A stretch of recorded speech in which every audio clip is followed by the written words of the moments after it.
अस्सलाम वालेकुम। Welcome to my channel voice over by Amna Shah. I hope कि आप खुश होंगे। कहानी शुरू करने से पहले आपसे रिक्वेस्ट है कि अगर आपको मेरा कंटेंट पसंद आता है तो प्लीज़ मेरे चैनल को सब्सक्राइब करें।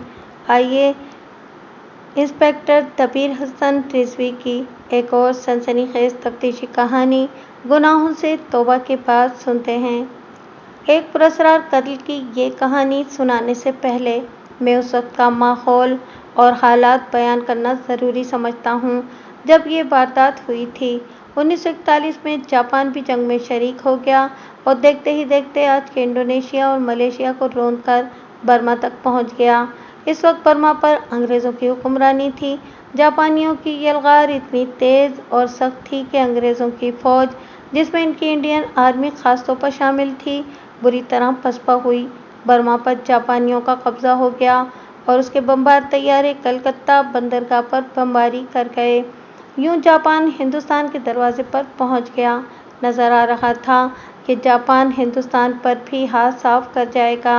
अंग्रेज़ों की हालत बहुत ख़राब थी। इनका अपना मुल्क बरतानिया जर्मनों की बमबारी से मलबे का ढेर बनता जा रहा था। इस सूरत हाल में जब अंग्रेज़ी राज दम तोड़ रहा था, अमरीकी फ़ौजें हिंदुस्तान में आ गईं। ये तो आपको मालूम होगा कि अमेरिका और बरतानिया इत्तेहादी थे।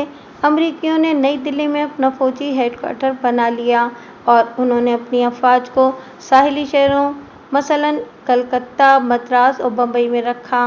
ज़्यादातर अफ़वाज कलकत्ता में थीं क्योंकि यहाँ से बर्मा का महाज करीब तरीन था। कलकत्ता बहुत बड़ा शहर था। हिंदुस्तान में बाज़ जगहों पर जंगी कैदी कैंप बनाए गए थे। इनकी सिक्योरिटी और इंटेलिजेंस भी अमरीकियों के सुपुर्द कर दी गई। नई दिल्ली में अमेरिका की हुकूमत ने अपना एक नया महकमा खोल दिया था जिसका नाम इस वक्त दिल्ली की सीआईडी का एसपी डब्ल्यू एल हार्डर था। अमरीकियों को इस महकमे के लिए हिंदुस्तानी पुलिस अफसरों की ज़रूरत महसूस हुई क्योंकि वो यहाँ की ज़बान, लोगों की नफ्सियात और आदात और माशरत को नहीं समझते थे। सीआईडी के एसपी हार्डर ने मुझे अमरीकियों के इस महकमे में आर्जी तौर पर भेज दिया। मुझे इसलिए मुंतखब किया गया था कि मैं अलीगढ़ यूनिवर्सिटी का ग्रेजुएट था। इस वक्त मैं सब इंस्पेक्टर था। मुझे उस महकमे की जिस ब्रांच में लगाया गया इसे एक्स-2 ब्रांच कहते थे। अमेरिका का ये महकमा बज़ाहिर इंटेलिजेंस और जंगी अमूर से ताल्लुक़ रखता था, लेकिन मुझे जब इस महकमे में भेजा गया तो मैंने कुछ और देखा। इस महकमे की खुफिया सरगर्मियाँ कुछ और रही थीं। अमरीकियों ने देख लिया था कि अंग्रेज़ों को जंग ने हर लिहाज से कमज़ोर और कंगाल कर दिया है और हिंदुस्तान के लीडर इनसे आज़ादी का मुतालबा कर रहे हैं। इस सूरत हाल से अमेरिका ने ये फ़ायदा उठाया और ये महकमा बना लिया कि हिंदुस्तान के लीडरों को अपने ज़ेर असर कर लिया जाए। अमेरिका चूँकि दौलतमंद मुल्क था, इसलिए अमरीकियों ने हिंदुस्तानी लीडरों, अखबारों के एडिटरों और दीगर सहाफ़ियों, अदीबों और दानिशवरों को रुपया पैसा देना शुरू कर दिया। इनमें से बाज़ के तो बाकायदा वजीफ़े मुकर्रर कर दिए गए थे। मैंने अपने हाथों बाज़ लीडरों और सहाफ़ियों वगैरह को पैसे दिए। इनमें मुसलमान भी थे। मैं इनके नाम ज़ाहिर नहीं करना चाहता क्योंकि पर्दा नशीनों के भी नाम आते हैं। हिंदुस्तान में अमरीकियों के आने तक अंग्रेज़ों को बादशाह होने की वजह से अमीर कौम समझा जाता था। बेरे खानसामा वगैरह अंग्रेज़ों के बंगलों में नौकरी हासिल करने के जतन करते थे, मगर अमरीकी आए तो पता चला कि अंग्रेज़ तो गरीब कौम है। अमरीकी बहुत ही दौलतमंद थे। वो बेतहाशा पैसा खर्च करते थे। नौकरों को अंग्रेज़ों की निस्बत दुगनी तनख्वाह और दिल खोल कर टिप देते थे। अमरीकी दुकानों से कुछ खरीदते तो दुकानदार जो भी कीमत बताता, अमरीकी से कम समझकर खंदा पेशानी से कीमत अदा करते थे। अमरीकियों की शाखची का असर ये हुआ कि अंग्रेज़ों की कदर कीमत गिर गई। इनके घरों के नौकर, खानसामा वगैरह इनकी नौकरी छोड़कर अमरीकियों के पास जाने लगे। मैंने वो वक्त भी देखा जब अंग्रेज़ अफसरों को हिंदुस्तानी नौकर मिलता ही नहीं था। किनाट पैलेस आला दर्जे का यानी कि रुपए पैसे वालों का शॉपिंग सेंटर था। ये देखा गया कि अंग्रेज़ ग्राहकों की मौजूदगी में एक अमेरिकन दुकान में आ जाता तो सेल्समैन अंग्रेज़ों से तवज्जो हटाकर अमरीकी की तरफ मुतवज्जा हो जाते थे। उन दिनों टैक्सियाँ न होने के बराबर थीं, टांगे चलते थे। टांगे बांध अंग्रेज सवारी से नजरें फेर कर अमरीकी सवारी को टांगे में बिठाते थे। कोई अमरीकी किसी होटल में चला जाता तो हर बेरे की कोशिश होती थी कि वो इस अमरीकी को खाना वगैरह दे। बदकारी में अंग्रेज भी कुछ कम न थे, लेकिन इस मामले में अमरीकी बिल्कुल ही गिरे हुए साबित हुए। औरत के मामले में इनका किरदार बहुत ही पस्त था। अंग्रेज और हिंदुस्तानी फौजियों के लिए बाज़ार हुस्न और अस्मत फरोशी के अड्डों पर जाना ममनू था।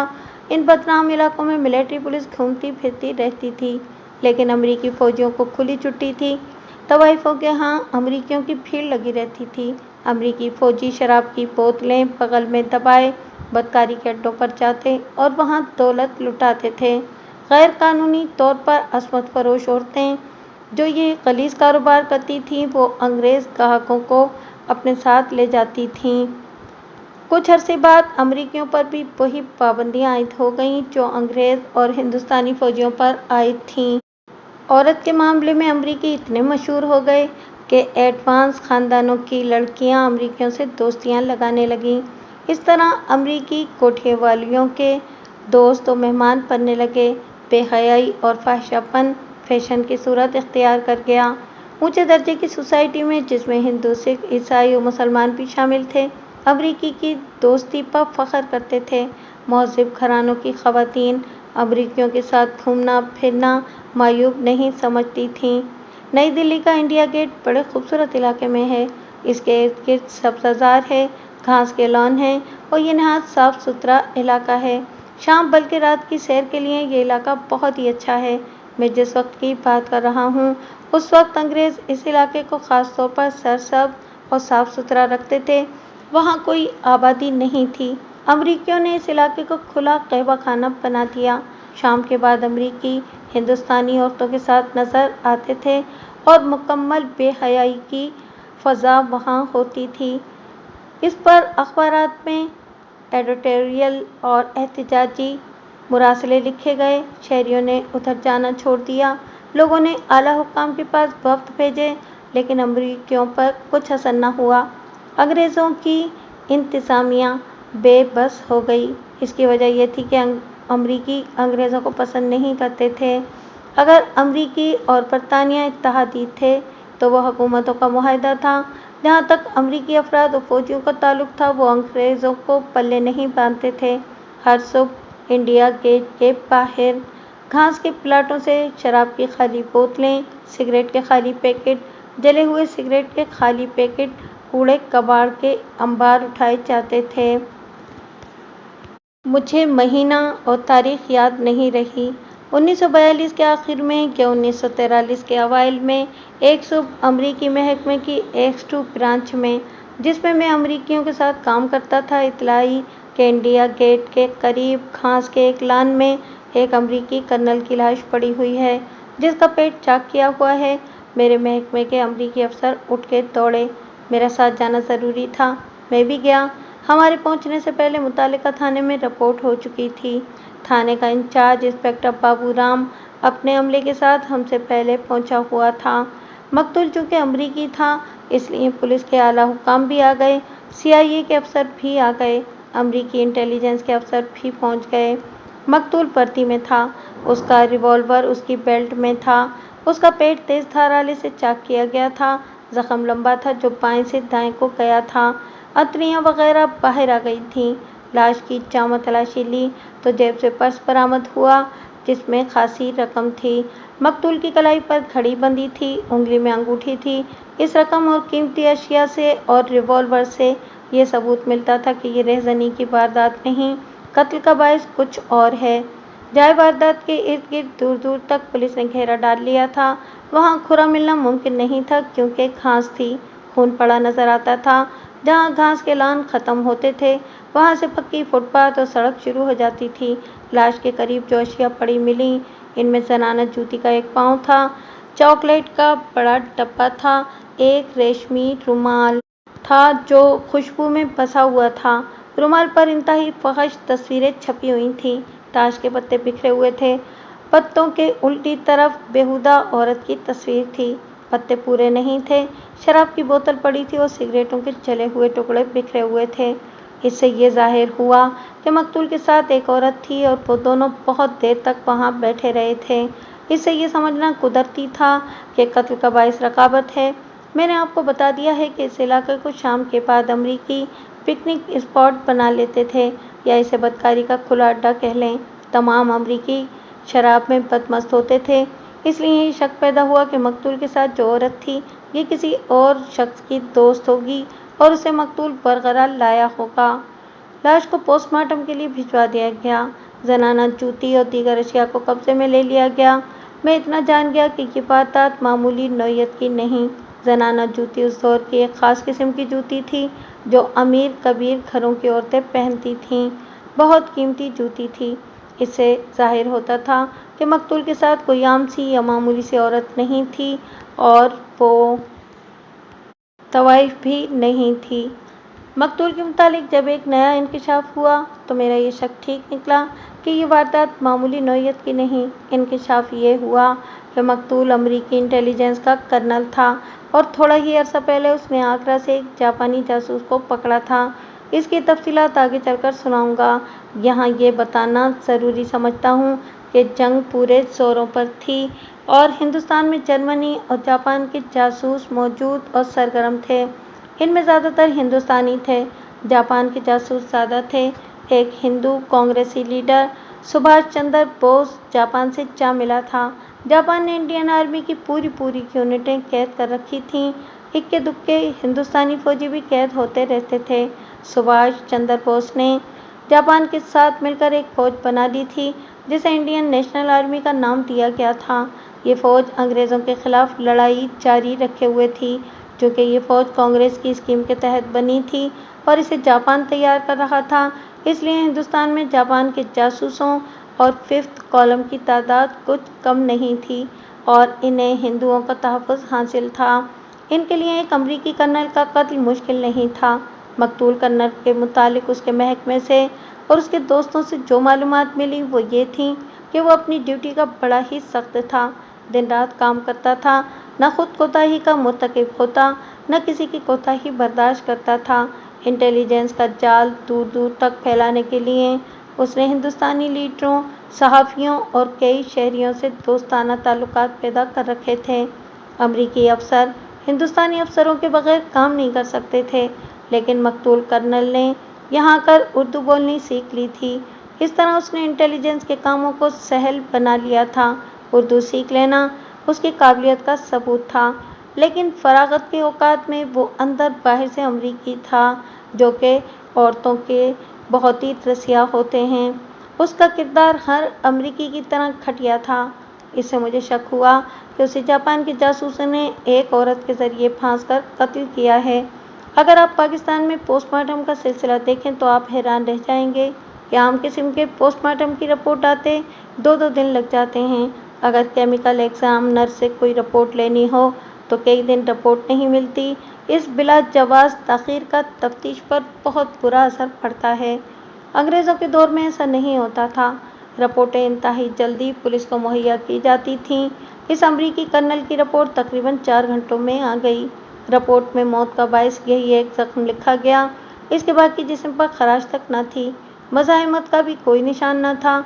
इस रिपोर्ट से जाहिर होता था कि मकतूल को बेखबरी में खंजर मारा गया और वो मर गया। रिपोर्ट में यह भी लिखा था कि मकतूल शराब पिए हुए था। मौत का जो वक्त गया था वो आधी रात के बाद का था। गौर फरमाइए कि इस एक कत्ल की तफ्तीश कितने इदारे कर रहे थे। एक तो मुतालिका थाना था जिसका इंस्पेक्टर बाबूराम वहाँ मौजूद था। CIA का स्टाफ था। CID भी थी। अमरीकी इंटेलिजेंस भी, जिसका मकतूल कर्नल था, तफ्तीश करने लगी और मेरे महकमे की S2 ब्रांच भी थी। दिल्ली पुलिस के आला अंग्रेज़ी अफसर भी मौजूद थे। जाए वारदात पर जिन लोगों से तफ्तीश की इब्तिदा की गई वो एक हिजूम था। इनमें इस वसी सब्ज़ाज़ार के माली थे, बागात के महकमे के मुलाज़मीन थे जो इन खुशनुमा प्लाटों की देखभाल करते थे। रात को इस इलाके में पुलिस की गश्त होती थी। गुज़िश्ता रात गश्त करने वालों को भी शामिल तफ्तीश किया गया। मकतूल के मातहत अफसरों और उसके साथ काम करने वाले अमले को भी बुला लिया गया। इतने हुजूम से फर्दन फर्दन पूछताछ के लिए कई दिन दरकार थे। کام جلدی ختم کرنے کے لیے ان تمام اداروں کے افسروں نے جو وہاں موجود تھے اس ہجوم کو آپس میں تقسیم کر لیا اور وہیں پوچھ گچھ شروع ہو گئی۔ یہاں میں یہ بھی بتاتا چلوں کہ تاش کے پتوں اور شراب کی بوتل پر انگلیوں کے نشانات کا ہونا ضروری تھا۔ ان اشیاء کو فنگر پرنٹ بیورو کے پاس بھیجنا تھا، لیکن اس شعبے کے افسر بغیر بلائے موقع واردات پر پہنچ گئے۔ اس سے آپ اندازہ کر سکتے ہیں کہ ہندوستان میں امریکیوں کی کتنی اہمیت اور قدر و منزلت حاصل تھی۔ پوچھ گچھ کا سلسلہ شروع ہو گیا۔ یہ معمولی درجے کے لوگ تھے، ان سے تفتیش کرنے والے اتنے سارے امریکی، انگریز اور ہندوستانی افسر تھے۔ سول پولیس بھی تھی اور ملٹری پولیس بھی۔ وہاں ایسا منظر اور ماحول بن گیا تھا کہ کسی کو وہاں غلط بیانی اور جھوٹ کی جرأت نہیں ہوتی تھی۔ ایک دلچسپ انکشاف تو متعلقہ تھانے کے ان کانسٹیبلوں نے کیا جو گزشتہ رات گشت پر تھے۔ انہوں نے بتایا کہ انڈیا گیٹ کے یہ باغات شام کے بعد عصمت فروشی کی منڈی بن جاتے ہیں اور یہاں الٹے سیدھے لوگ آتے ہیں اور طوائفوں کے ایجنٹ ہوتے ہیں۔ امریکیوں کا یہاں میلہ لگ جاتا ہے، یہاں آسمان تلے بدکاری ہوتی ہے۔ کانسٹیبلوں نے بتایا کہ متعلقہ تھانے کا انچارج انسپکٹر بابو رام ہر رات اپنے خاص کانسٹیبلوں کو گشت پر بھیجتا ہے۔ وہ ان ایجنٹوں سے کمیشن وصول کرتے ہیں، بابو رام کو وہ دے دی جاتی ہے اور بابو رام اس میں سے کچھ رقم کانسٹیبلوں کو دیتا ہے۔ اس کاروبار سے انسپکٹر بابو رام نے بہت دولت کما لی تھی۔ چونکہ اس علاقے میں یہ دھندا غیر قانونی تھا، اس لیے بابو رام نے کمیشن کی شرح خاصی زیادہ رکھی ہوئی تھی۔ اس انکشاف پر انسپکٹر بابو رام کو معطل کر کے لائن حاضر کر دیا گیا۔ پوچھ گچھ کا سلسلہ جاری رہا، کسی سے کوئی ذرا سا بھی سراغ نہ ملا۔ مقتول کرنل کے محکمے کے افسروں نے بتایا کہ مقتول انٹیلی جنس کا بڑا ہی اہم افسر تھا۔ وہ دلی کے قرب و جوار میں اکیلا گھومتا پھرتا رہتا تھا۔ اس کا میل ملاقات نہ صرف سیاسی لیڈروں کے ساتھ تھا بلکہ سیاسی پارٹیوں کے ورکروں کے ساتھ بھی اس کے مراسم تھے۔ اس نے آگرہ سے جو جاپانی جاسوس گرفتار کیا تھا، اس کی میں آپ کو تفصیل سناتا ہوں۔ اس جاپانی کی گرفتاری کے لیے انٹیلی جنس کو مخبر میں نے ہی کیا تھا۔ یہ محض اتفاقیہ واقعہ تھا۔ میں امریکیوں کی X2 برانچ میں آ چکا تھا۔ ضلع گرداسپور کے رہنے والے ایک صاحب دلی میں سینٹرل ٹیلی گراف آفس میں بڑے اچھے عہدے پر تھے۔ یہ صاحب آج کل کراچی میں ہیں۔ میں ان کا نام اس لیے ظاہر نہیں کرنا چاہتا کہ وہ شاید پسند نہ کریں۔ دلی میں ان کے ساتھ میرے مراسم تھے۔ انہوں نے آگرہ سے آنے والے پراسرار سے پیغامات کا ذکر میرے ساتھ کیا۔ میں نے اپنے محکمے کے امریکی کرنل کو بتایا۔ اس نے امریکی انٹیلی جنس کو اطلاع دی۔ یہ کیس اس کرنل نے اپنی نگرانی میں لے لیا جو قتل ہو گیا تھا۔ اس کے بعد جو کارروائی ہوئی وہ مجھ سے پوشیدہ رہی۔ انٹیلی جنس کی کارروائیاں پوشیدہ ہی رکھی جاتی ہیں۔ مجھے ابھی یہ معلوم نہ تھا کہ یہ کارروائی کرنے والا افسر کون ہے۔ یہ تو اس کرنل کے قتل کے بعد معلوم ہوا تھا کہ آگرے کی گرفتاری اسی نے کی تھی اور یہ وہی کیس تھا جس کی رپورٹ میں نے کی تھی۔ مقتول کرنل نے آگرہ کی CID کو اپنے انداز سے استعمال کیا تو پتہ چلا کہ ایک جاپانی تاجر جنگ سے بہت پہلے کا وہاں رہتا اور کاروبار کرتا ہے۔ آگرے کی CID نے اس کی نگرانی کی، پھر اس کے نوکروں کو جو ہندوستانی تھے اپنے اثر میں لے لیا، ان سے دوستی پیدا کی اور اس جاپانی کے متعلق معلومات حاصل کیں۔ نوکروں نے بتایا کہ وہ اس کی خفیہ سرگرمیوں کے متعلق کچھ نہیں جانتے سوائے اس کے کہ وہ غسل خانے میں بہت زیادہ دیر لگاتا ہے، جو غیر معمولی ہے۔ مقتول امریکی کرنل کے لیے یہ اشارہ کافی تھا۔ CID کے اس اشارے پر وہ آگرہ چلا گیا۔ اس نے جاپانی کے ایک نوکر کو انعام و اکرام دے کر تیار کر لیا کہ جب یہ جاپانی غسل خانے میں جائے اور اندر زیادہ وقت لگا رہا ہو تو اطلاع کر دے۔ ایک روز اطلاع مل گئی۔ کرنل نے چھاپا مارا۔ جاپانی غسل خانے میں نہا نہیں رہا تھا بلکہ اس نے چھوٹا سا ایک ٹرانسمیٹر رکھا ہوا تھا جس سے وہ خفیہ کوڈ میں پیغام نشر کر رہا تھا۔ اسے گرفتار کر لیا گیا۔ مقتول نے یہ گرفتاری قتل ہونے سے چند ہفتے پہلے کی تھی۔ اب سب نے متفقہ طور پر شک کیا کہ کرنل کو اس جاپانی رنگ کے جاسوسوں نے قتل کیا ہے، مگر یہ جاپانی بتا نہیں رہا تھا کہ اس کے ساتھی کون ہیں۔ جاپانیوں کے متعلق بتا دوں کہ جاپانی خودکشی کو اعزاز سمجھتے تھے۔ انسان کو سب سے زیادہ خوف جان جانے کا ہوتا ہے، لیکن جاپانی اپنے ملک اور اپنے شہنشاہ کے لیے، جسے وہ سورج کا بیٹا کہتے تھے، جان دینے کو خوش قسمتی سمجھتے تھے۔ और ईज़ा रसानी को तो वो खातिर में लाते ही नहीं थे। कई दिन गुजर गए, कोई सुराग न मिला। हमारे पास सिर्फ जनाना जूती का एक पाँव था। मैं आपको बता चुका हूँ कि ये जूती कोई आम औरत नहीं पहनती थी। ये हिंदुस्तान में बनती ही नहीं थी, इंग्लिस्तान से इंपोर्ट होती थी। जूती खामोश थी, इससे इसकी मालिका का सुराग लेना मुमकिन नहीं था। अब तफ्तीश का अंदाज़ा हो गया कि थाने में या सीआईडी के दफ्तर में या इंटेलिजेंस के दफ्तर में मीटिंग बुलाई जाती। तफ्तीश करने वाले तमाम इदारों के अफसर मिल बैठते, इनमें मैं भी शामिल था। बहस मुबाहिसा होता, नए रास्ते और नए इशारे सोचे जाते, मगर मामला वहीं का वहीं रहता जहां पहले रोज़ था। मैं हिंदुस्तानी सब इंस्पेक्टर था। इतने बड़े अंग्रेज़ और अमरीकी अफसरों में मेरी कोई अहमियत नहीं थी, लेकिन ये मेरा फ़र्ज़ था कि मैं जो महसूस करता हूँ वो इन सबको बताऊँ। फ़र्ज़ के अलावा मुझे इस केस के साथ दिलचस्पी पैदा हो गई थी। मुझे बार बार ख्याल आता था कि तफ्तीश गलत लाइन पर ले जाई जा रही है और इस जनाना जूती से कुछ न कुछ सुराग हासिल किया जा सकता है। मैंने एक रोज़ अपने महकमे के अमरीकी कर्नल से अपनी राय का इजहार किया और ये मशवरा पेश किया कि दिल्ली में पेशेवर औरतों की भरमार हो गई है। बाकायदा लाइसेंस याफ्ता अड्डे भी हैं और गैर कानूनी भी हैं। आला दर्जे की तवाइफें भी हैं और घटिया दर्जे की भी। बाज़ घरों में रहती हैं और बाज़ घूमती फिरती रहती हैं। मैंने अपने कर्नल से कहा कि पुलिस इन तमाम कानूनी और गैर कानूनी अड्डों को जानती है। मुखबिरों के जरिए भी ढके छुपे अड्डे मालूम किया जा सकते हैं। उन सब का सुराग लगाकर उन्हें इकट्ठा किया जाए, फिर जनाना जूती का ये पाँव हमें कातिल तक पहुंचा देगा। मेरा मतलब कुछ और था। पेशे वाली औरतों को शामिल तफ्तीश करके किसी ढंग तरीके से पूछगछ करनी थी, लेकिन थाने में एक तमाशा शुरू हो गया। मेरा मशवरा मेरी ब्रांच के अमरीकी कर्नल को अच्छा लगा, तो उसने दिल्ली के सीनियर सुपरिटेंडेंट तक ये मशवरा पहुंचाया। ये एसएसपी अंग्रेज़ था। इसने फ़ौरन लारियों का इंतज़ाम करके थाने को हुक्म दे दिया कि तमाम तवाइफों को शामिल तफ्तीश किया जाए। थाने वालों ने हर दर्जे की तवाइफों को लारियों में भर भर कर थाने में लाना शुरू कर दिया। इनकी तादाद थोड़ी नहीं थी। थाने में लाकर हर औरत को जाए वारदात से बरामद होने वाली जूती को पहनाया जाता। जिसे जूती फिट आ जाती उसे रोक लेते और जिसके पाँव में छोटी बड़ी होती उसे छुट्टी दे देते। ये काम एक दिन में होने वाला था नहीं, कुछ दिन चलता रहा और पुलिस ने खूब हाथ रंगे। तवाइफों के पास रुपए पैसे की क्या कमी थी। पहले तो इनसे इनके अड्डों पर इस काम के पैसे वसूल किए जाते कि थाने में इनके साथ बदसलूकी नहीं होगी। फिर थाने में इस काम के पैसे लिए जाते कि जूती इन्हें फिट नहीं आएगी। ज़्यादा पैसा उन औरतों से मिलते थे जिनके पास सरकारी इजाज़तनामे नहीं थे। ये काम चूँकि थाने के सुपुर्द कर दिया गया था और किसी अंग्रेज़ अफसर की निगरानी नहीं थी, इसलिए थाने के अमले ने मनमानी और लूट खसोट की। खुफिया अड्डों पर छापे मारे गए और जूती पैमाना बनी रही। थाने वालों को इस कारगुजारी में ये भी दिखाना था कि उन्होंने शक में कुछ तवाइफों और उनके एजेंटों को रोका है। चंद एक तवाइफों और उनके एजेंटों को मुश्तबा बिठा लिया और उनके ब्रोकरों की मार पिटाई शुरू कर दी। उस मज़ाक़खेज़ और माली लिहाज से सूदमंद तफ्तीश से एक और दिलचस्प पहलू सामने उजागर हुआ। इन औरतों में ऊंचे दर्जे की तवाइफें भी थीं जो अमीर कबीर लोगों की बाकायदा दोस्तें थीं।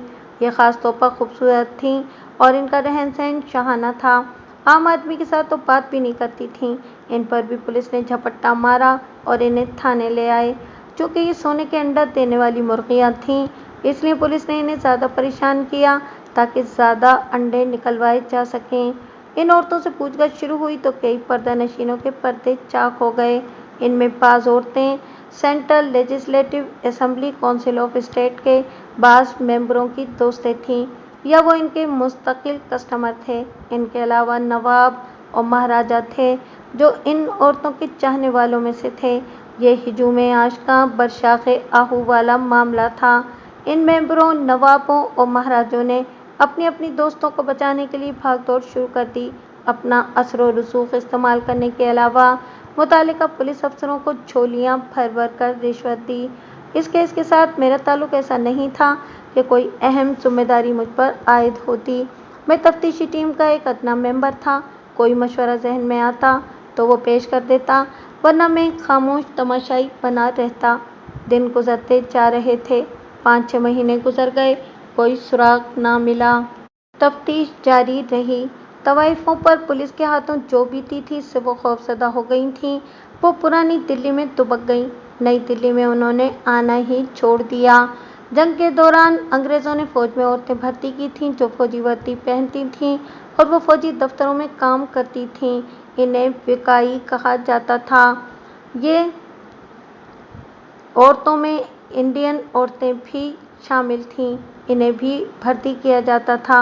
इनकी दोस्तियां अंग्रेज़ फौजियों के साथ थीं। अब वो कर्नल के कत्ल की तफ्तीशी चक्की में पीसी गईं तो वो अमरीकियों से दूर दूर रहने लगीं। अमरीकियों ने हिंदुस्तानी फौजी औरतों और विकाइयों की तरफ तवज्जो दी और रुपये पैसे ने इनका दिमाग इतना ख़राब कर दिया कि उन्होंने अपने अंग्रेज़ दोस्तों को धुतकारना शुरू कर दिया। मैंने पहले बताया कि अंग्रेज़ और अमरीकी एक दूसरे को पसंद नहीं करते थे। अमरीकियों ने दौलत के ज़ोर पर अंग्रेज़ों की कदर कीमत ख़त्म कर दी थी। अब हिंदुस्तानी औरतों ने भी अंग्रेज़ों को ठुकरा दिया। यहाँ अंग्रेज़ों का कानून चलता था। अमरीकी इसकी ज़रा भी परवाह नहीं करते थे। इंडिया गेट के सब्ज़बाज़ार में अमरीकियों ने जब ये काम शुरू किया तो मिलिट्री पुलिस और सिविल पुलिस को वो खातिर में नहीं लाते थे। कर्नल के कत्ल की तफ्तीश पर अमरीकी अफसर छाए हुए थे। इनके साथ जो अंग्रेज़ी अफसर थे वो अमरीकियों के सलूक से नाला थे। अमरीकियों का सलूक ये था कि कोई अंग्रेज़ अफसर कोई मशवरा देता तो अमरीकी अफसर उसे डांट कर चुप करा देते थे। तफ्तीशी टीम में पुलिस के जो हिंदुस्तानी अफसर थे इनके साथ अमरीकियों का सलूक और ज़्यादा बेहुदा था। इन्हें अमरीकी गालियाँ भी देते थे। अमरीकी अपने आप को बरतर समझते थे और इस बरतरी का इजहार वो अंग्रेज़ अफसरों को डांट कर और हिंदुस्तानी अफसरों को गालियाँ देकर करते थे। पुलिस के हिंदुस्तानी अफसरों ने अमरीकियों से इंतकाम लेने का ये तरीका इख्तियार किया कि रात को कोई अमरीकी शराब में बदमस्त नज़र आ जाता तो पुलिस के गुंडे उसकी पिटाई कर देते। अमरीकी अफसरों की बरतरी के तौहीन आमेज़ मुजाहिरों का नतीजा ये सामने आया कि पुलिस के अंग्रेज़ अफसरों ने तफ्तीश में दिलचस्पी लेनी छोड़ दी। उन्होंने हिंदुस्तानी अफसरों की भी हौसला अफजाई की कि वो भी ज़्यादा जानमारी और दिमाग सोजी ना करें। अब कभी कभार मीटिंग होती थी जिसमें ज़्यादातर अमरीकी बोलते थे। अंग्रेज़ और हिंदुस्तानी अफसर सुनते और हाँ में हाँ मिला देते थे। क्योंकि अमरीकी अफसर अंग्रेज़ और हिंदुस्तानी अफसरों के बगैर चल ही नहीं सकते थे, लेकिन वो अपने आप को सबसे ज़्यादा दानिशमंद समझते थे। तफ्तीश वही थी जहाँ पहले रोज़ थी और 1 साल गुजर गया। मैंने अपने महकमे के अमरीकी कर्नल को मशवरा दिया कि मकतूल के मरासिम के ये एक हिंदुस्तानियों के साथ भी थे। वो अपने हिंदुस्तानी दोस्तों के घरों में भी जाता था। इन हिंदुस्तानी दोस्तों और घरानों का सुराग लगाया जाए। हो सकता है कि मकतूल को जासूसों ने कत्ल ना किया हो और कत्ल का बाइस रकाबत हो। मुझे ये शक भी होने लगा था कि मकतूल ने किसी गैरतमंद घराने की औरत पर दस्तदराजी की होगी और उसे कत्ल कर दिया गया। मेरे महकमे के कर्नल ने मेरा मशवरा कबूल कर लिया, लेकिन ये काम पुलिस के हवाले न किया। उसने कहा कि ये सुराग हमारा अपना महकमा लगाएगा। मैं भी इस मुहिम में शामिल था। हमने मकतूल के अमरीकी दोस्तों का सुराग लगाया और इनसे इसके हिंदुस्तानी दोस्तों के मुतालिक पूछा। जिसे जो कुछ मालूम था उसने बता दिया। कुछ नाम और पते उसकी डायरी से मिल गए। कुछ दिनों की तगोदो के बाद हमें चंद एक घरानों का पता चल गया। हमने इन घरानों के मुतालिक रिपोर्टें फराहम की। ये रिपोर्टें देने वाले मुखबिर थे। ये सब आला दर्जे की सोसाइटी के घराने थे। हर घराने में 1 या 2 जवान और खूबसूरत लड़कियां थीं। मकतूल की दोस्ती इन्हीं लड़कियों की खातिर थी। हिंदुस्तानी सोसाइटी ने अमेरिका के असरात कबूल कर लिए थे और बेहयाई को अपनी तहसीब में शामिल कर लिया था। हमने इंटेलिजेंस के मुख्तलिफ ज़राए से इन घरानों के नौकरों को अपने हाथ में ले लिया और इनसे पूछगछ की। ये सिलसिला चल रहा था कि जर्मनी भी फतेह हो गया और जंग ख़त्म हो गई। कर्नल को कत्ल हुए 1.5 साल से ज़्यादा अरसा गुजर चुका था। अंग्रेज़ अफसरों ने तो पहले ही इस तफ्तीश में दिलचस्पी लेनी छोड़ दी थी। अब उन्होंने केस अदम पता करार देकर तफ्तीश ख़त्म कर दी। तफ्तीश तो ख़त्म हो गई, लेकिन मेरे जहन में मौजूद रही। मैं अक्सर सोचा करता कि इस कर्नल का कातिल कौन है। ये दिलचस्पी मेरी ज़ाती थी, सरकारी नहीं थी। अमेरिका का ये महकमा ख़त्म हो गया जिसमें मुझे लगाया गया था, तो मुझे पुलिस के सेंसर के शोबे में भेज दिया गया। लोगों की डाक सेंसर करना मेरी जिम्मेदारी थी। सेंसर का कमरा दिल्ली के जनरल पोस्ट ऑफिस में था। पास टेलीफोन भी टेप होते थे। इनके टेप देखना भी मेरी जिम्मेदारी थी। मैं अपनी नई ड्यूटी में मगन हो गया, लेकिन अमरीकी कर्नल के कत्ल का मुअम्मा मेरे जहन में जिंदा रहा। बाज़ औक़ात तजस्सुस मुझे परेशान कर देता। मकतूल के मरासिम जिन हिंदुस्तानी घरानों के साथ थे, इनके एड्रेस मेरी ज़ाती डायरी में लिखे हुए थे। इनमें से बेशतर एड्रेस मैंने ही मालूम किए थे। मैंने अपने तौर पर देखा कि इनमें से फ़ोन किस किस के घर लगे हुए हैं। मुझे जिनके फ़ोन नंबर मिल गए, इन्हें मैंने टेप करना शुरू कर दिया। बाज़ औक़ात यूँ महसूस होने लगता जैसे मैं शुग़ल बेकारी में मसरूफ़ हूँ। बहरहाल मैं अपनी ड्यूटी के अलावा इन घरानों के फ़ोन भी टेप करता और सुनता रहा। एक रोज़ एक फ़ोन का टेप सुना। एक औरत किसी से कह रही थी कि अरसा तो बहुत गुजर गया है, लेकिन ख़तरा अभी टला नहीं। अमेरिका में उसके रिश्तेदार अभी तक शोर मचा रहे हैं कि उसके कातिल को पकड़ा जाए। मुझे आज यही अल्फाज याद रह गए हैं। इस औरत ने कुछ और बातें भी कही थीं। उसने ऐसा कोई लफ्ज़ नहीं कहा था जिससे मुझे यकीन हो जाता कि वो अमरीकी कर्नल के कत्ल की बात कर रही है। लेकिन पुलिस की छठी हिस्स मुझे उकसाने लगी कि ये उसी कर्नल की बात हो रही है। टेप ख़त्म हो गई तो मैं उसके अल्फाज पर गौर करने लगा। मेरे अंदर एहसास बेदार होता गया कि यह अमरीकी कर्नल के कत्ल की बात है और ये औरत कातिल को जानती है। मैंने उन घरानों के मुतालिक मालूमात भी हासिल की थीं जो मेरे जहन में महफूज थीं। यह टेलीफोन जिसका मैंने टेप सुना था, सब्ज़ी मंडी के एक मुसलमान आड़ती का फ़ोन था। बहुत ही अमीर कबीर आदमी था। इस घराने के क्वाइफ जो मैंने हासिल किए थे, वो मुख्तसरन इस तरह थे कि इस आड़ती का एक ही बेटा था। इस बेटे के ताल्लुकात एक बड़ी खूबसूरत एंग्लो इंडियन लड़की के साथ थे। ये लड़की ग्रेजुएट थी। वो इस आदमी की दोस्त बनी रही। फिर वो मुसलमान हो गई और उसने आड़ती के उस बेटे के साथ ही शादी कर ली।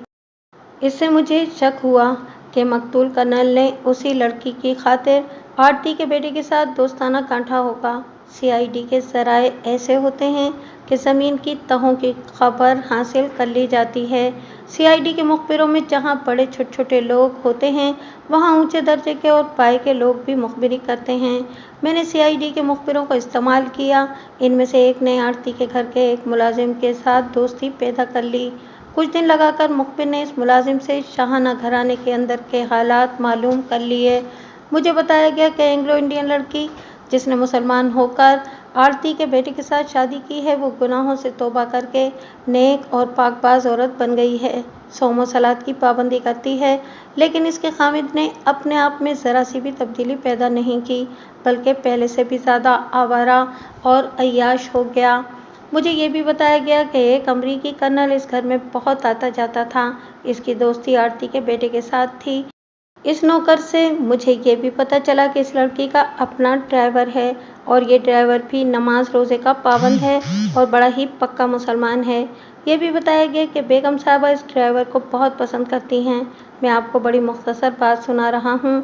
अगर मैं हर एक बात सुनाने लगूँ तो यही एक वाक़या पूरी किताब पर फैल जाए। मैंने मुखबिर की तफसीली रिपोर्ट से आगाज़ किया कि ये ड्राइवर मेरे काम का आदमी है। चुनांचे मैंने अपना एक आदमी भेजकर इसे सीआईडी के दफ्तर में बुलाने की बजाय जनरल पोस्ट ऑफिस में सेंसर के कमरे में बुला लिया। वो जवां साल आदमी था। उसके चेहरे पर घबराहट थी जो मैंने दूर करने की हर मुमकिन कोशिश की। उसके साथ बातें की तो पता चला कि वो मजहब का शहदाई और नेक आदमी है। मैंने उसके साथ हेर फेर से बात की। एक अमरीकी कर्नल तुम्हारे मालिकों के घर आया करता था? मैंने कहा। हाँ साहब, उसने जवाब दिया, आया करता था। उसकी दोस्ती किसके साथ थी? उसने आरती के बेटे का नाम लिया। उसकी बेगम के साथ नहीं? नहीं, उसने जवाब दिया। बेगम साहिबा जब से मुसलमान हुई हैं, उन्होंने पाकबाजी की ज़िंदगी शुरू कर दी थी। अमरीकन कर्नल कहाँ है? वो जवाब देते देते रुक गया। मैंने उसके चेहरे पर इज़्तिराब देखा तो अपना सवाल दोहराया। मैंने सुना था कि वो कत्ल हो गया है, उसने कहा। बेगम साहिबा को भी मालूम होगा कि वो कर्नल कत्ल हो गया है जो उनका दोस्त था। उन्होंने मेरे साथ कभी इस कत्ल के मुतालिक बात नहीं की। बेगम साहिबा इस कर्नल के साथ बाहर जाया करती थीं? नहीं साहब, उसने जवाब दिया। मैं आपको बता चुका हूँ कि वो बहुत नेक और पाक खातून हैं। मैं इनकी नौकरी में सिर्फ इसलिए खुश हूँ कि वो इबादत करने वाली, सही मायनों में मुसलमान खातून हैं। कत्ल होने से पहले अमरीकी कर्नल कब तुम्हारे मालिकों के घर आया था?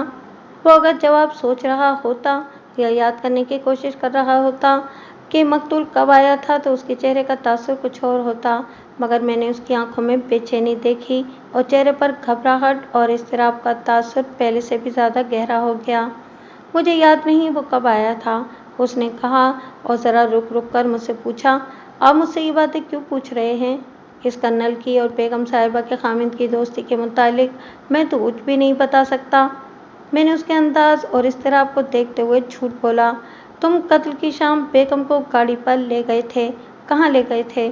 हमें अब शहादत मिली है कि तुम्हारी मालकन की कार जाए वारदात के करीब देखी गई थी। इस कार का सुराग अब मिला है।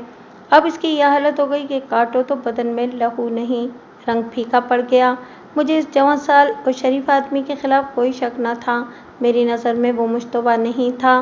मैं तो इससे इसकी मालकन और मकतूल के मुतालिक कुछ पूछना चाहता था, लेकिन उसके रद्द अमल और चेहरे के तासुरात और उसके अंदाज की तब्दीलियों ने मुझे शक में डाल दिया। इसकी हालत बिगड़ती चली गई। मुझे ख्याल आया कि मकतूल ने इसकी मालकन पर दस्त दराजी की होगी और आरती के बेटे ने कर्नल को कत्ल कर दिया होगा। आरती के बेटे के मुतालिक मुझे जो मालूमात मिली थीं, इनसे पता चलता था कि वो अगर कत्ल कर नहीं सकता तो कत्ल करा सकता है। उसके पास रुपए पैसे की कमी नहीं थी और उसके मरासिम ऐसे वैसे लोगों के साथ थे। क्या कर्नल को आरती के बेटे ने कत्ल किया है? नहीं जी, उसने फौरन जवाब दिया। तुम कैसे कह सकते हो कि उसने कत्ल नहीं किया? मैंने पूछा। क्या तुमने देखा था कि कत्ल की रात वो घर में रहा है? मैं कुछ कह नहीं सकता। मैंने उसकी ज़बान में हकलाहट देखी। मेरी एक बात गौर से सुनो, मैंने इसे कहा। तुम देख रहे हो कि मैंने तुम्हें सीआईडी के दफ्तर में या थाने में नहीं बुलाया। इस कमरे में कोई तफ्तीश नहीं की जाती। तुम्हें बुलाने की एक वजह है। इसे समझने की कोशिश करो, वरना नुकसान उठाओगे। केस दाखिले दफ्तर हो चुका है, तफ्तीश ख़त्म हो गई है। मैंने एक और झूठ बोला, लेकिन कुछ शहादत मिली है कि तुम्हारे मालिकों का इस कत्ल में हाथ है और बेगम की कार वहाँ गई थी। मैं भी तफ्तीश करने वालों में था। शहादत मेरे पास आई है जिसे मैं दबाना चाहता हूँ, क्योंकि मैं मुसलमान हूँ। मुझे मालूम हो गया था कि तुम्हारी मालकन इस्लाम कबूल करके नेक और पारसाब बन गई है और तुम भी नेक और जाहिद हो। तुम जो कुछ जानते हो वो मुझे बता दो, ताकि तफ्तीश अगर असर नौ शुरू हो जाए तो मैं तुम लोगों को पर्दे में रखूं।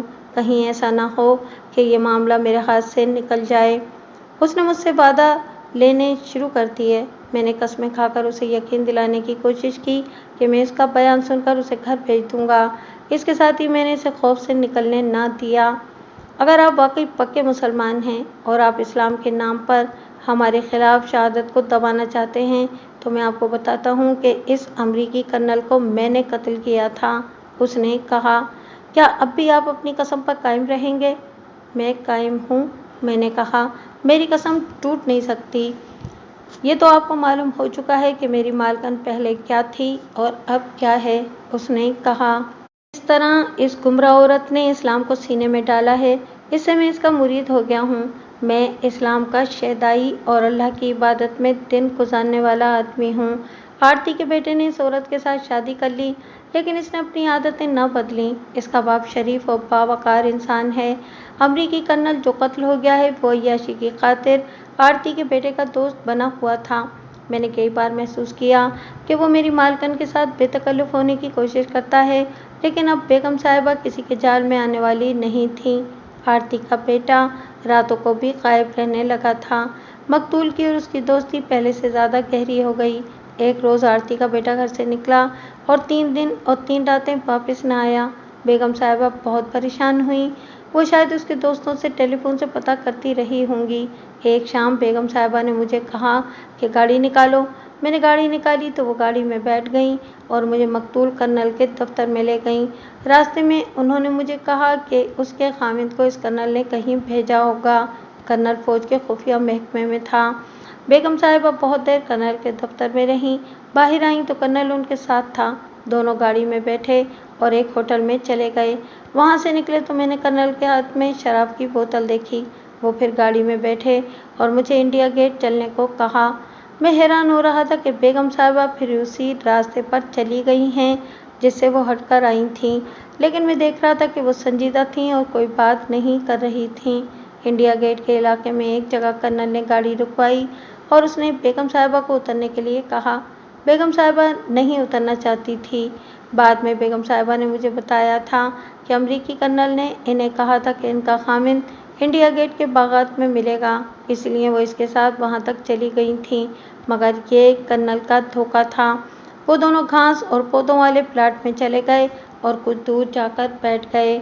वहाँ कई और अमरीकी फौजी थे जो औरतों को साथ लिए इधर उधर आ जा रहे थे या बैठे हुए थे। मुझे अपनी बेगम पर गुस्सा आ रहा था। कुछ वक्त गुजर गया।